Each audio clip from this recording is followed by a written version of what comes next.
नमस्कार साथियों, शिक्षा शास्त्र की एक और क्लास में आप सभी का स्वागत करता हूं। मेरा नाम है अनिकेत। अगर आप चैनल पर नए हैं तो चैनल को लाइक, सब्सक्राइब, शेयर ज़रूर करें। अगर आप शिक्षा शास्त्र विषय से जुड़े हैं या BA, MA, BEd, MEd, NET, PGT की तैयारी या बीटीसी कोई ऐसा कोर्स कर रहे हैं जो शिक्षा शास्त्र से जुड़ा है, तो चैनल को ज़रूर लाइक, सब्सक्राइब, शेयर करें क्योंकि इस पे शिक्षा शास्त्र विषय से जुड़ा कोई ना कोई टॉपिक रेगुलर अपडेट होता है। आज की हमारी क्लास है एजुकेशनल टेक्नोलॉजी का, जिसमें हम लास्ट क्लास में एक नॉर्मल इंट्रो लिया था कि एजुकेशनल टेक्नोलॉजी क्या है, कैसे काम करती है। आज हम इसके अप्रोचेस के बारे में पढ़ेंगे कि एजुकेशनल टेक्नोलॉजी के क्या अप्रोचेस हैं, जिसको हम बोलते हैं शैक्षिक तकनीकी के उपागम। तो लुम्सडेन हैं, इन्होंने शैक्षिक तकनीकी के जो अप्रोचेस हैं इसको 3 हिस्सों में बांटा था। तो पहला हमारा है हार्डवेयर अप्रोच, दूसरा इन्होंने सॉफ्टवेयर दिया था और थर्ड है हमारे पास सिस्टम अप्रोच। इसके और भी नाम होते हैं जैसे कठोर उपागम,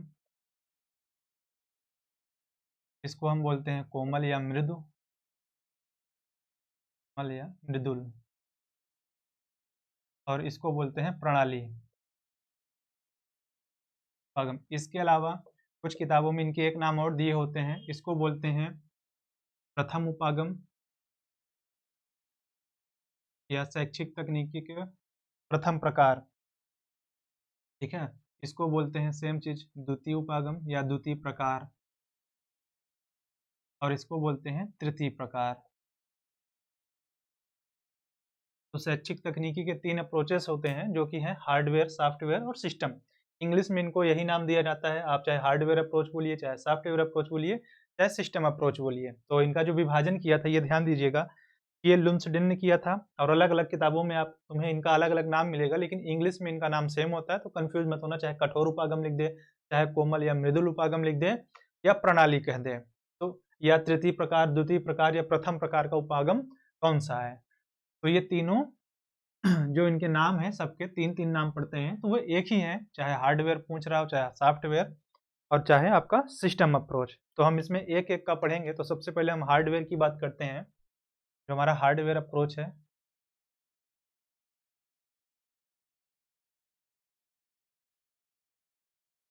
एक्चुअली मैं अप्रोच की मीनिंग बता देता हूँ। अप्रोच की मीनिंग होती है उपागम, हिंदी में बोलते हैं। उपागम का मतलब होता है किसी के पास जाना।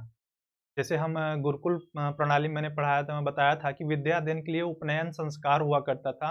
उपनयन संस्कार में क्या होता था कि हमें शिक्षक के समीप जाना पड़ता। तो ये भी तकनीकी हमें क्या करते हैं, एजुकेशन को और पास से समझने का मौका देते हैं, एजुकेशन को और सरल बनाने में सहायता करती हैं। अब ये जो हार्डवेयर अप्रोच है, यानी जिसको हम कठोर उपागम बोलते हैं, इसका उदय जो होता है ये भौतिकी और इंजीनियरिंग से होता है।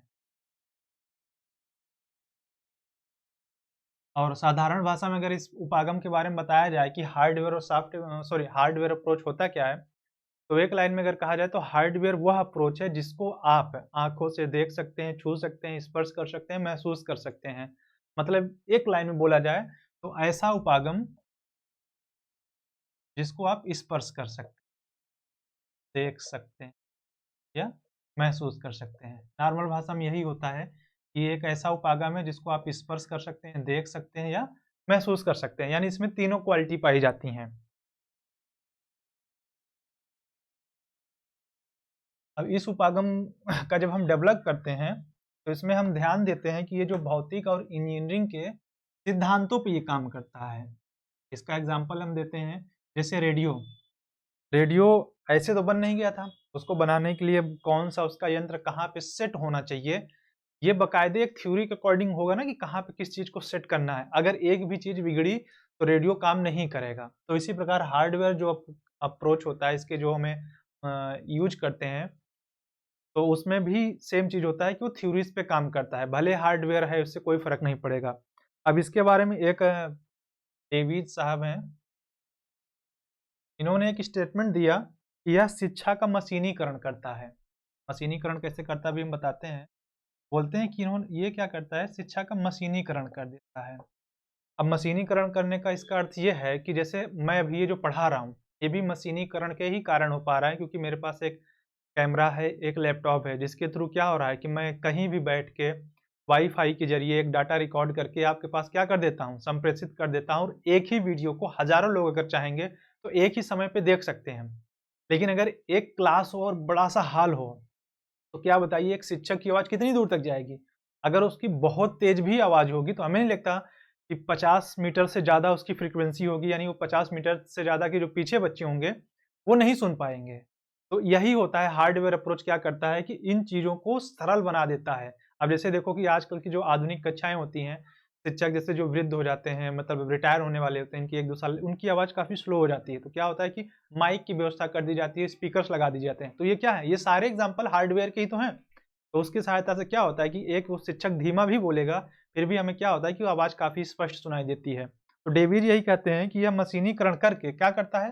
कम खर्च में भाई मशीनीकरण कर दिया हमने, एक उपयोग कर दिया भाई, एक साउंड लगा दिया बस, कम खर्च करके कम समय में कम खर्च, कम समय में ज़्यादा उत्पादन देता है।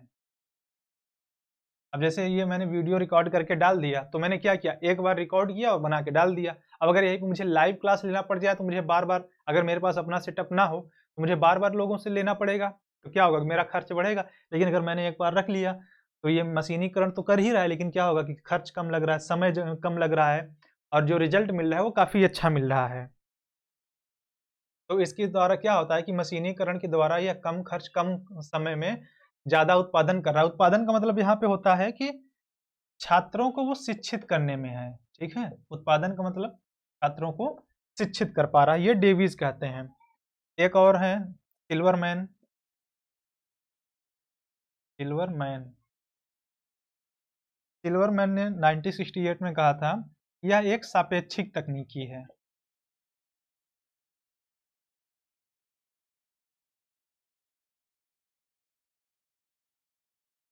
जिसमें इन्होंने सामान्य शब्दों में इस चीज़ को डिफाइन किया, जो मैंने पहले ही बताया कि किसी चीज़ को छूना, देखना, स्पर्श कर, महसूस कर, उसका यूज़ करना। तो ये इन लोगों का 2 लोगों का स्टेटमेंट हो गया। अब इसमें क्या होता है कि जो इसका रिलेशन किससे होता है?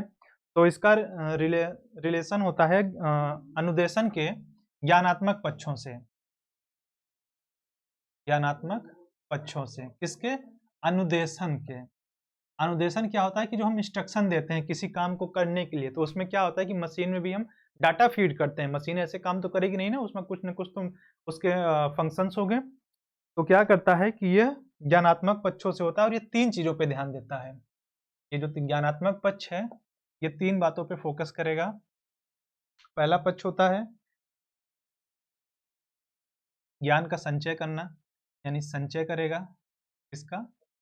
ज्ञान का। दूसरा पक्ष होता है ज्ञान का प्रसरण करेगा, यानी फैलाएगा, यानी ट्रांसमिशन इसको इंग्लिश में बोलते हैं ज्ञान का। पहले उसको संचय करा, प्रसरण किया और तीसरा काम होता है इसका विस्तार करना। मतलब 3 चीज़, पहले ज्ञान को अपने पास कलेक्ट किया, फिर उसको ट्रांसमिट किया, किसी के पास पहुँचाया, फिर उसका क्या हुआ? विस्तार किया। तो इंग्लिश में मैं इसका लिख देता हूँ कि पहले होता है ज्ञान का संचयन, प्रिजर्वेशन,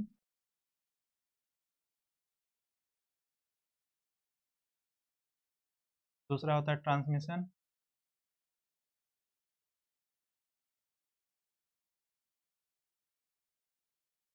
और लास्ट होता है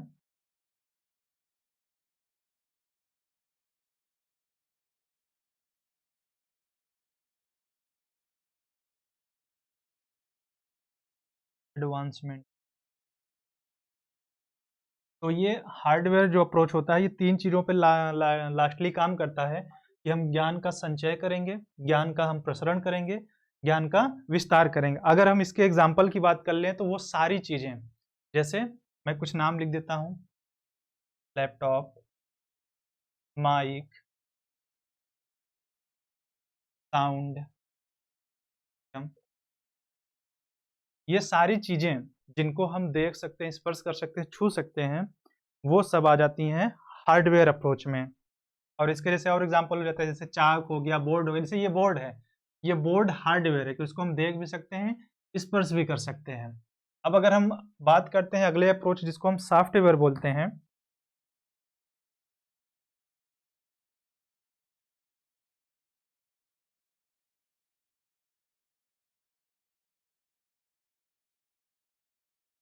तो सॉफ्टवेयर अप्रोच क्या है, ये नॉर्मली काम करता है मनोविज्ञान के सिद्धांतों पे, जो साइकोलॉजी होती है उसकी थ्योरीज पे काम करता है।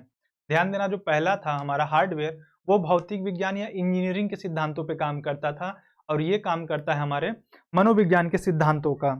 इसमें क्या करता है कि मनोविज्ञान के सिद्धांतों का हम प्रयोग करके क्या करते हैं, जो हमारा अधिगम कर्ता होता है उसमें हम अपेक्षित परिवर्तन लाते हैं, अपेक्षित व्यवहार परिवर्तन लाते हैं। तो पहला क्या था कि हम मशीन बना रहे हैं, हमने मशीन बना लिया, वो था हमारा हार्डवेयर। अब उस मशीन में हमें ऐसी कौन सी चीज डालना है जिससे हमारा स्टूडेंट लर्न कर पाए, वो होता है हमारा सॉफ्टवेयर। और इसको अगर हम साधारण भाषा में कहें तो सॉफ्टवेयर क्या होता है कि वैसी चीजें जिसको हम देख सकते हैं, महसूस कर सकते हैं, पर हम स्पर्श नहीं कर सकते।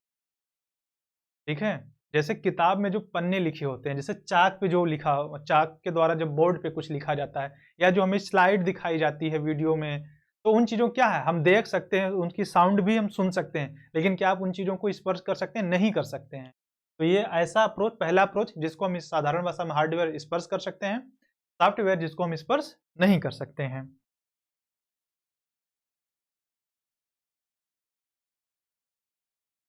अब इसके और नाम क्या है? इसको अनुदेशन तकनीकी भी बोला जाता है, सॉफ्टवेयर को। अनुदेशन के बाद शिक्षण व्यवहार भी बोला जाता है। इसके बाद इसका एक नाम है, सॉरी, शिक्षण व्यवहार तकनीकी। तो ये इसके नाम भी हैं कि अगर अनुदेशन के पक्ष, क्यों? क्योंकि हम इसमें कोई न कोई इंस्ट्रक्शन देते हैं। शिक्षण व्यवहार क्या? क्योंकि हम टीचिंग बिहेवियर के द्वारा टेक्नोलॉजी का यूज करके आपके बिहेवियर में मॉडिफिकेशन लाते हैं, इस कारण इसका नाम पड़ जाता है शिक्षण व्यवहार तकनीकी। अब बात करते हैं कि हार्डवेयर और सॉफ्टवेयर अगर हम अलग अलग कर दें तो क्या होगा। अगर हार्डवेयर और सॉफ्टवेयर को अलग अलग, अगर हार्डवेयर इधर चला जाए और सॉफ्टवेयर उधर चला जाए, ये एक सवाल है आप लोगों के लिए, तो क्या होगा। लेकिन उसके पहले एक परिभाषा देता हूं आर्थर मिल्टन की। आर्थर मिल्टन, इन्होंने 1959 में बोला था कि यह अधिगम मनोविज्ञान पे आधारित है, जो मैंने पहले भी बताया कि मनोविज्ञान के सिद्धांतों पे काम करता है। तो उन्होंने कहा यह अधिगम के मनोविज्ञान पर आधारित है, यह अनुभव प्रदान करता है, आपको एक्सपीरियंस दिलाएगा, जिससे क्या होगा कि आपका वांछित व्यवहार लाने की ये प्रोसेस करता है। और ये क्या करता है कि उस प्रोसेस को स्टार्ट करके आपके अंदर एक जो हमें परिवर्तन चाहिए होता है वो लाने की कोशिश करते हैं। इसका सबसे अच्छा एग्जांपल दे दो कि कई लड़के ऐसे होते हैं कि जो टाइपिंग किसी इंस्टीट्यूट में नहीं जा पाते हैं, तो अपने लैपटॉप में क्या होता है कि कोई न कोई सॉफ्टवेयर डाउनलोड करके अपनी टाइपिंग स्किल डेवलप करते हैं।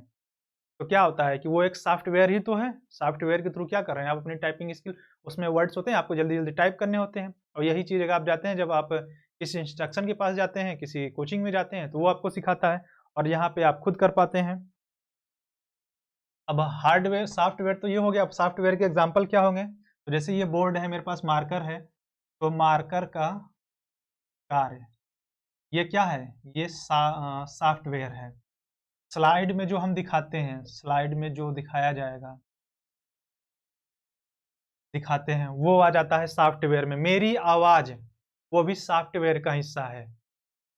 मतलब वो सारी चीजें एक भाषा में कह लो कि जिसको आप सुन सकते हो, महसूस कर सकते हो, पर स्पर्श नहीं कर सकते हो, वो आ जाता है सॉफ्टवेयर में। अब इसको मैं एक चीज से जोड़ूंगा, जैसे कि शिक्षा और दर्शन एक ही सिक्के के दो पहलू हैं। हमारे पास है एक वर्ड शिक्षा और एक वर्ड है दर्शन।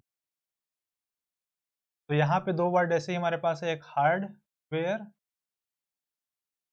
और एक है सॉफ्टवेयर। अब इनकी देखो तुलना कोई बनती नहीं, पर तुलना इसलिए कह रहा हूँ कि शिक्षा और दर्शन एक दूसरे के बिना अधूरे हैं। अगर आप दर्शन में से शिक्षा निकाल दीजिए तो दर्शन काम नहीं कर पाएगा, और दर्शन और दर्शन निकाल दीजिए शिक्षा में से तो वो नहीं काम कर पाएगा। सेम चीज यहाँ पे भी है, हार्डवेयर और सॉफ्टवेयर दोनों एक दूसरे के पूरक हैं, एक दूसरे से जुड़े हुए हैं। अगर हम हार्डवेयर निकाल देंगे तो सॉफ्टवेयर नहीं काम करेगा, और सॉफ्टवेयर निकाल देते हैं तो हार्डवेयर किसी काम का नहीं होगा। इसका सबसे अच्छा एग्जांपल आपका मोबाइल। आपके मोबाइल में जब कोई ऐप आप पढ़ना चाहते हैं, जैसे आप कोई पीडीएफ फाइल पढ़ना चाहते हैं, अब अगर उस ऐप में पीडीएफ रीडर का कोई सॉफ्टवेयर ही नहीं डाला गया है, आपके पास लाख अच्छी-अच्छी पीडीएफ फाइल्स हों, आप उनको कभी नहीं पढ़ पाएँगे, क्योंकि आप में वो सॉफ्टवेयर वो है ही नहीं। तो वही चीज़ होता है कि हार्डवेयर और सॉफ्टवेयर दोनों एक-दूसरे के पूरक हैं, अगर एक को भी आप निकाल देते हैं, जैसे रेडियो है, रेडियो में जो इंटरनल उसके पार्ट्स होते हैं, जैसे उसमें माइक साउंड के लिए क्या होता है कि एक चुंबक मैग्नेट लगा के बनाया जाता है। अब वो मैग्नेट ऐसा हो कि उसकी मैग्नेट पावर खत्म हो लेकिन हमने लगा रखा है, तो क्या रेडियो में आवाज़ आएगी? लाख खर्चीला आपने रेडियो ला के रखा, लेकिन उसकी मैग्नेटिक पावर खत्म है या वो फ्रीक्वेंसी को नहीं पकड़ पा रहा है। तो क्या होगा ऐसे में हार्डवेयर अकेले काम नहीं कर सकता, ना सॉफ्टवेयर। हार्डवेयर भी डब्बा है, सॉफ्टवेयर भी डब्बा है। तो इसीलिए क्या होता है कि इन दोनों को मिला के काम किया जाता है। इसी तरह हमारा शिक्षा और दर्शन भी मिल के काम करते हैं, दोनों अलग-अलग नहीं चुनते हैं। अब इनका एक नियम आता है कि अगर जो हम हार्डवेयर यूज़ कर रहे हैं और प्लस सॉफ्टवेयर, अगर हम कोई मार्केट से चीज़ लेने जा रहे हैं, तो हमें चुनना पड़ता है। तो इसके कुछ सिद्धांत होते हैं चयन के लिए कि अगर हम ऐसे ही कोई चूज़ नहीं कर लेंगे, तो हमारे जो चयन का सिद्धांत होता है, पहला हमारा होता है कि हमारा उद्देश्य वो पूरा करे, जिस उद्देश्य के लिए ले रहे हैं। दूसरा वो बचत हो, यानी खर्चीला कम हो, पहला। दूसरा, यानी जिस उद्देश्य के लिए जो चीज़ हमें चाहिए हम वही लेके आएँ, कोई और चीज़ नहीं। मुझे काम है लैपटॉप का और मैं लेके आ जाऊँ टैबलेट, तो इससे तो हमारा उद्देश्य नहीं पूरा होगा। तो पहला ये हो गया, दूसरा बचत का। तीसरी उपलब्धता भी देखी जाती है कि वो चीज़ उपलब्ध है या नहीं, हमने उपलब्धता देखी। उपलब्धता के बाद क्या मैं यूज़ कर पाऊँगा उसको, सरलता है यूज़ करने में, ये देखा हमने।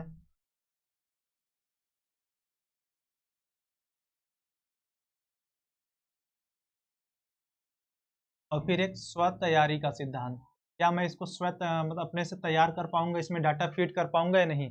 बुक्स में आपको और भी ज़्यादा थोड़े मिल जाएँगे इसके सिद्धांत, लेकिन ये बेसिक्स हैं कि मुझे चयन करना है, एक मेरे पास एक अच्छा होना चाहिए, मेरे उद्देश्य की पूर्ति कर रहा है, वो खर्चीला कम हो, मतलब बहुत महँगा भी मुझे नहीं लेना। जैसे आप जब ऑनलाइन कोई चीज़ सर्च करते हैं, तो आपके कुछ चीज़ें होती हैं मिड रेंज में मिल जाते हैं, कुछ लोअर प्राइस में मिलती हैं, कुछ हायर प्राइस में। तो हम क्या करते हैं, हमेशा वही चीज़ लेते हैं जो हमारे रेंज में हो। तो यहाँ पे भी वही सेम चीज़ें हैं कि हार्डवेयर और सॉफ्टवेयर जब हम कोई डिवाइस लेने जा रहे हैं ऐसी जो मुझे काम की है, तो हम उन्हीं चीज़ों को लेंगे कि जो हमारे हमारे उद्देश्य के लिए हो, हमारे बजट में हो, जो मार्केट में अवेलेबल हो, जो ईज़ी टू यूज़ हो और जिसको हम आसानी से तैयार कर सकें। इसके बाद तीसरा आता है सिस्टम अप्रोच। तो सिस्टम अप्रोच कुछ नहीं है,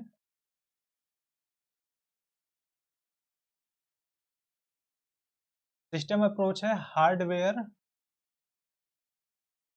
प्लस सॉफ्टवेयर। हार्डवेयर और सॉफ्टवेयर को जब हम मिला देते हैं, तो हमें मिलता है सिस्टम अप्रोच। और एक्चुअली सिस्टम अप्रोच कोई अप्रोच नहीं है, ये सेकेंड वर्ल्ड वार के टाइम पे, यानी जब सेकेंड वर्ल्ड वार चल रहा था, ठीक है? उस टाइम पे इसका उदय होता है और ये ज़्यादातर क्या होता था कि प्रबंधन, सेना, व्यापार या इन क्षेत्रों में जो समस्या आती थी, तो उनको सॉल्व करने के लिए सिस्टम अप्रोच का यूज़ किया जाता है, क्योंकि सिस्टम अप्रोच क्या करता था कि एक सिस्टमैटिक यानी एक व्यवस्थित ढंग से काम करता था। एक व्यवस्थित ढंग से जब काम करता था, तो किसी समस्या को समाधान करने में क्या होता था, आसानी हो जाती थी। इसी कारण इसका एक नाम पड़ता है सिस्टम अप्रोच का, प्रबंध तकनीकी। प्रबंध तकनीकी, ये सिस्टम अप्रोच का ही नाम है और इसका जो हमें फाउंडिंग ये शुरुआत हुई थी, तो ये वर्ल्ड वार 2 के टाइम पे आता है। अब इसको हम शिक्षा के यूज़ में कहाँ करते हैं, तो हम शैक्षिक प्रशासन में इसको यूज़ करते हैं। भाई आया तो ये किसी और का फ़ील्ड का था, एजुकेशन का ये था नहीं प्रॉपर, लेकिन हम इसको हम प्रशासन की यूज़ करते हैं। हम क्या करते हैं कि इंस्ट्रक्शन की रूपरेखा बनाने में यूज़ करते हैं, जो हमें अनुदेशन देना है। हम अपने सहयोगियों का डाटा बाकी उन चीज़ों का कोरिलेट करते हैं कि किसको कहाँ पे लगाना है, किससे क्या काम कराना है, कौन किस चीज़ के लिए ज़्यादा एलिजिबल है या कि कौन बच्चों को समझने में ज़्यादा अंडरस्टेबल है। तो उस तरह के काम करने के लिए हम यूज़ करते हैं सिस्टम अप्रोच का। और इसका जो मेन काम ये होता है कि जैसे हम कहते हैं ना कि हार्डवेयर क्या करता है कि शिक्षा का मशीनीकरण करके कम खर्च में, कम समय में ज़्यादा शिक्षा देता है। तो ये क्या करता है कि शिक्षा का ये भी वही काम करता है, क्या करता है कि ये कम खर्च करके ज़्यादा फ़ायदा दिलाने की बात करता है। कि क्या करते हैं कि हम शिक्षा में क्या करते हैं कि कम खर्च करें, एक ऐसी व्यवस्था का चुनाव करते हैं। सीधे-सीधे कम खर्च किस लिए करेंगे कि एक हम ऐसी व्यवस्था का चुनाव करेंगे, एक ऐसी व्यवस्था का चुनाव करेंगे जिसमें हमारा कम खर्च आएगा और फ़ायदा क्या होगा ज़्यादा। अब यहाँ फ़ायदे का शब्द मतलब ये नहीं कि आप पैसा कमा लेंगे, आपकी बात नहीं की जा रही, चूँकि हम शिक्षा में यूज़ कर रहे हैं, तो ये छात्रों के लिए ज़्यादा लाभदायक हो। तो क्या करते हैं कि जो हम शैक्षिक हमारी मेथड्स हैं, उनको हम जो हमारी शैक्षिक विधियाँ हैं, उन चीज़ों को सुधारने के लिए हम इसका यूज़ करते हैं। और नॉर्मली क्या होती है, एक चीज़ इसमें प्रबंध ये जो तकनीकी है, ये गेस्टाल्ट मनोविज्ञान पे आधारित है। गेस्टाल्ट मनोविज्ञान। गेस्टाल्ट मनोविज्ञान अगर याद होगा तो जर्मनी में इसका उदय हुआ था। एक संप्रदाय है लर्निंग की थ्योरी देने में, जो कहता है कि किसी समस्या को देखने के लिए उसके छोटे-छोटे हिस्सों को ना देख के उस पूरी समस्या को देखा जाए। यानी किसी चीज़ के अंश को ना देख के उसके पूर्ण रूप को देखा जाए। अगर जैसे हम किसी कमरे में घुसते हैं, तो हम सिर्फ सामने ना देखें, हम पूरे होल कमरे को एक बार में ऑब्ज़र्व कर लें कि हाँ, यहाँ पे क्या-क्या चीज़ है। तो गेस्टाल्ट मनोविज्ञान यही कहता है कि किसी चीज़ को देखने का अपना नज़रिया, कोई अंश देखता है, कोई पूर्ण देखता है, तो हम पूर्ण देखना चाहेंगे। तो इसी कारण ये ऐसी व्यवस्था को चुनाव करता है कि हम ओवरऑल उसका क्या कर लेते हैं, इवैल्यूएशन कर लेते हैं, हम उसका पूरी तरह से देख लेते हैं कि अच्छा ये व्यवस्था मेरे लिए ज़्यादा अच्छी है या ये वाली ज़्यादा अच्छी है। और इसके क्या होते हैं, सिस्टम अप्रोच के कुछ एलिमेंट्स होते हैं, जिस पे ये काम करता है। एक होता है इनपुट, एक होता है प्रोसेस, एक होता है आउटपुट और चौथा होता है एनवायरनमेंट।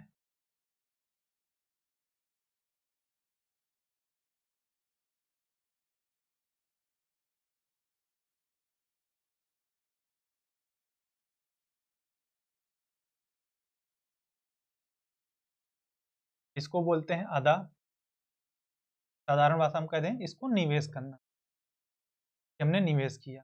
इसको बोलते हैं प्रक्रिया। प्रक्रिया मतलब होता है यहाँ पे हमारा व्यवहार का, क्योंकि हम शिक्षा में यूज कर रहे हैं तो हमारे व्यवहार का रूपांतरण करना है, तो यहाँ पे हमारे व्यवहार का रूपांतरण होता है। आउटपुट को बोलते हैं प्रदा, या इसको बोलते हैं परिणाम, यह हमें क्या प्राप्त हुआ। और इसे बोलते हैं पर्यावरण। पर्यावरण संदर्भ पूरा लिखा जाता है, एनवायरमेंट कंस्ट्रक्ट। तो अब इसमें ये 4 तत्व होते हैं, जो 3 कंपल्सरी होते हैं कि भाई इनके बिना काम ही नहीं होगा, और चौथा क्या होता है कि किसी न किसी पर्यावरण में ही होगा। तो यानी चारों तत्व इसके लिए एकदम कंपल्सरी हो जाएँगे। इनपुट, हमने निवेश किया, ठीक है? जैसे हमने किसी कॉलेज में एडमिशन लिया, हमारा इनपुट हो गया। जितने टाइम हमारी पढ़ाई चली, वो हमारा प्रोसेस हो गया, प्रक्रिया। और जब हम अच्छे से पास हो गए या जो भी हमारा रिजल्ट आया, वो हमारा परिणाम यानी प्रदा हो गया, आउटपुट। और उसके जिस माहौल में वहाँ पे हम पढ़े, लिखे, वो हमारा हो गया पर्यावरण संदर्भ। तो ये थे एजुकेशनल टेक्नोलॉजी की अप्रोच, जिसमें से हमने हार्डवेयर, सॉफ्टवेयर और सिस्टम अप्रोच के बारे में जाना है। नेक्स्ट क्लास में किसी इसी एजुकेशनल टेक्नोलॉजी का कोई टॉपिक हम लेके आएँगे। और एक बार फिर कहना चाहेंगे कि अगर आप चैनल पे नए हैं, तो चैनल को लाइक, सब्सक्राइब, शेयर ज़रूर करें, क्योंकि शिक्षा शास्त्र विषय से कोई ना कोई टॉपिक इस पे रेगुलर अपडेट होता है।